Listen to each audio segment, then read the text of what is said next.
ॐ अज्ञानतिमिरान्धस्य ज्ञानाञ्जनशलाकया चक्षुरुन्मीलितं येन तस्मै श्रीगुरवे नमः। नमः ॐ विष्णुपादाय कृष्णप्रेष्ठाय भूतले श्रीमते भक्तिवेदान्तस्वामिन्निति नामिने। नमस्ते सारस्वते देवे गौरवाणी प्रचारिणे निर्विशेषशून्यवादी पाश्चात्यदेशतारिणे।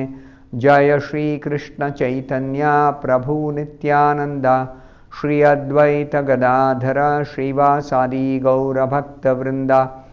हरे कृष्णा कृष्ण कृष्ण हरे हरे, हरे राम राम राम हरे हरे। ओम नमो भगवते वासुदेवाय नारायणं नमस्कृत्य नरं चैव नरोत्तमं देवीं सरस्वतीं व्यासं ततो जयमुदीरयेत्। In this session, we'll be discussing from the third verse of the 11th chapter of the first canto of Srimad Bhagavatam. Tam upashrutya ninadam jagadbhaya bhayavaham pratyudyayuh praja sarva bhartradarshana lalasaha. The meaning of this verse is, the citizens of Dwaraka, having heard that sound which threatens fear personified in the material world, began to run towards him fast, just to have a long desired audience with the Lord, who is the protector of all devotees. So this is the description, how the citizens of Dwarka responded to that sound of Krishna's conch shell. Krishna was announcing to the citizens, knowing very well that they were eagerly awaiting his arrival in Dwarka. So he sounded his conch shell. Before he actually entered the city, he sounded his conch shell. And what did citizens do? Immediately they began to run towards the city entrance, simply to receive the Lord, to have his darshan, long desired audience.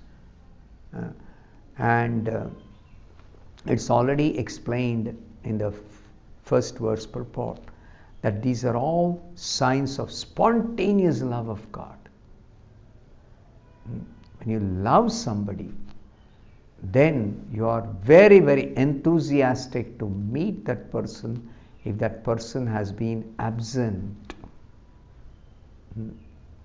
Of course, the inhabitants of Dwaraka were always thinking of Krishna even in his absence. So that is explained by Srila Prabhupada in the purport.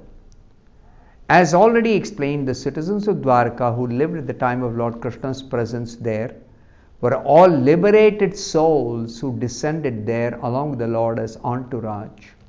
They accompanied the Lord. They are all his eternal devotees. They are all liberated souls. They have nothing to do with this material world of karma. We take birth here because we have got the force of karma and we accept a material body. These devotees of Krishna, liberated souls, they come in their spiritual form as much as Krishna appears in his original spiritual form.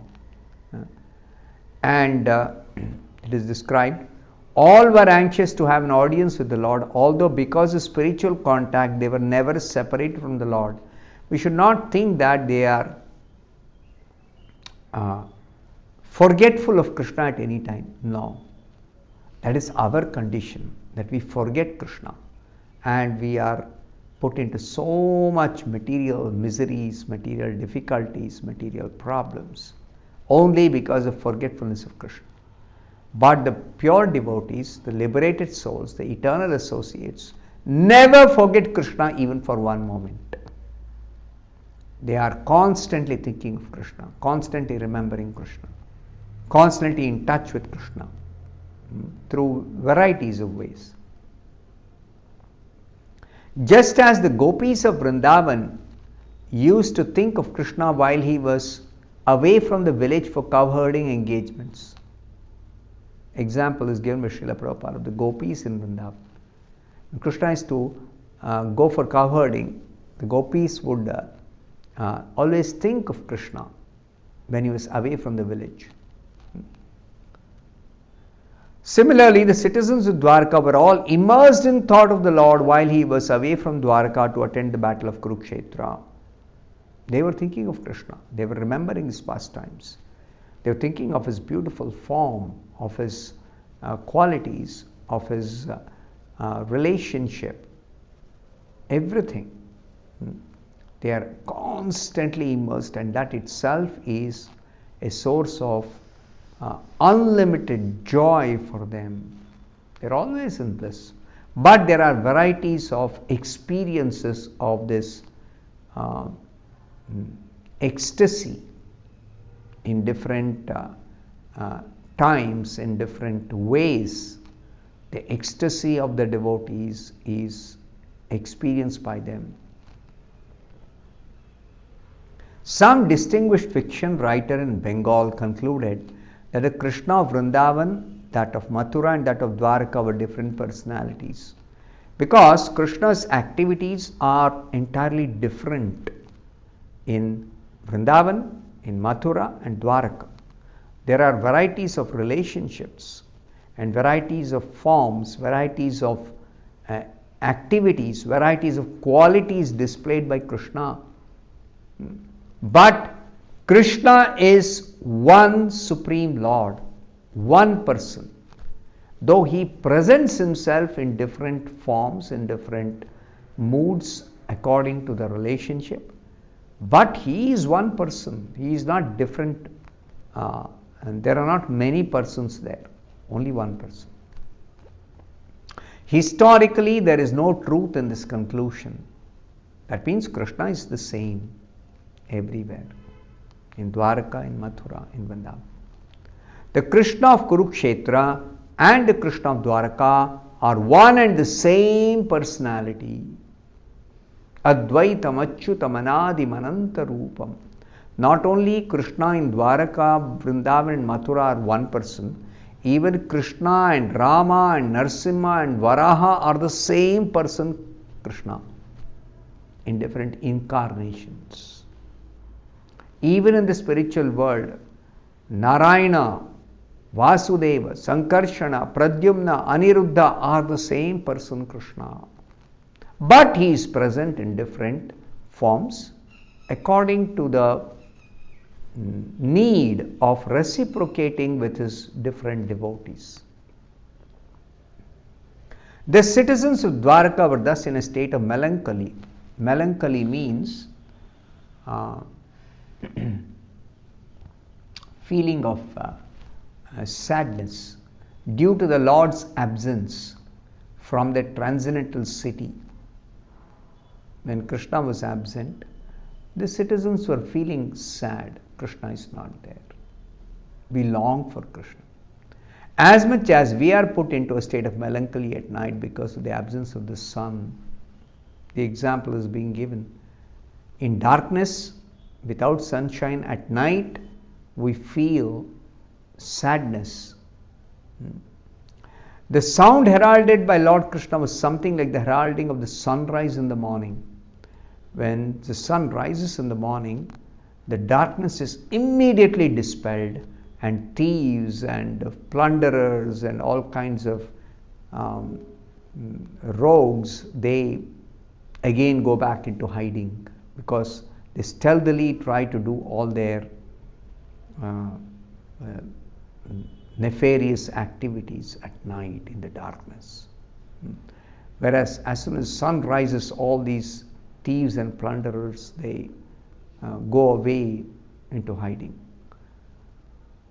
Similarly, all darkness is dispelled, all ignorance is dispelled, all sadness is dispelled when Krishna sounded his conch shell and announced his arrival in Dwarka. So all the citizens of Dwarka awoke from a state of slumber. Slumber means sleepiness. They were like sleeping in the absence of Krishna. And they awoke because of the sunrise of Krishna, and they all hastened towards him just to have an audience, just to have darshan of Krishna's beautiful form, they all rush towards Krishna, the entrance of the city of Dwarka. The devotees of the Lord know no one else as their protector. Krishna is the only protector of all his devotees. And Krishna is the only one who can give protection. No one else can protect us. Especially in the material world, that Prabhupada explains in the next paragraph.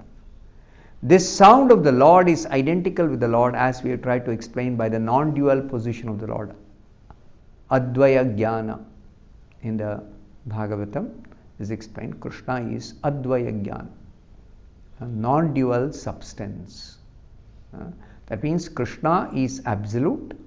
His name, his form, his qualities, his pastimes, his activities, his paraphernalia, his devotees, his abode, all are identical with Krishna. That means Krishna is fully present in his name, in his form, in his qualities, in his abode, in his devotees, pure devotees, in his opulence. Everything is Krishna. There are no two things. The material world, there is always matter and spirit. We have a material body. This body is different from us. We are spirit soul. Whereas Krishna is identical with his form because his form is completely spiritual. Krishna is identical with his name because his name is completely spiritual. So Prabhupada explains further, the material existence of our present status is full of fear. Out of the 4 problems of material existence, ahara, nidra, bhaya, maithuna, food problem, shelter problem, fear problem, mating problem. The fear problem gives us more trouble than the others. We are always fearful due to our ignorance of the next problem. We are faced with many different problems, one after another. That is material existence. So the whole material existence is full of problems, and thus the fear problem is always prominent. This is due to our association with the illusory energy of the Lord known as Maya. So, in the absence of Krishna consciousness, when we forget Krishna, then we are in touch, or we are trapped, captured by the illusory energy, Maya. Yet, all fear is vanished as soon as there is a sound of the Lord, represented by his holy name, as it was sounded by Lord Sri Chaitanya Mahaprabhu in the following 16 words. Hare Krishna, Krishna Krishna, Hare Hare, Hare Rama, Rama Rama, Hare Hare. Chaitanya Mahaprabhu taught us this Hare Krishna mantra. He chanted, and he also instructed us to chant Hare Krishna, thereby associate with Krishna through his sound representation, through his sound form. Hare Krishna mantra. Krishna is fully present in the Hare Krishna mantra. And as soon as we say Hare Krishna, immediately all fear will vanish, all problems will disappear, all miseries will go away, and we come in direct contact with Krishna if we chant and hear Hare Krishna. So chanting and hearing Hare Krishna is a simple yet very, very effective and powerful way of driving away all fear, of becoming free from all problems. So that is what Srila Prabhupada explains. We can take advantage of these sounds and be free from all threatening problems of material existence. Chaitanya Mahaprabhu is teaching us to put an end to our suffering in this world. Somebody may say, how can simply chanting Hare Krishna solve all my problems? The difficulty is that in material existence we forget Krishna, and we don't understand that we have to take shelter of Krishna for solving all our problems, for getting all our necessities for getting complete protection from Krishna. But instead, in forgetfulness, we make so many other arrangements which are incomplete, imperfect, insufficient. All this can be solved simply by chanting Hare Krishna and awakening our Krishna consciousness to come to the state of dependence on Krishna, full dependence on Krishna, and thereby we become completely liberated from all problems. All our problems are solved. I'll stop here. Thank you very much. Hare Krishna.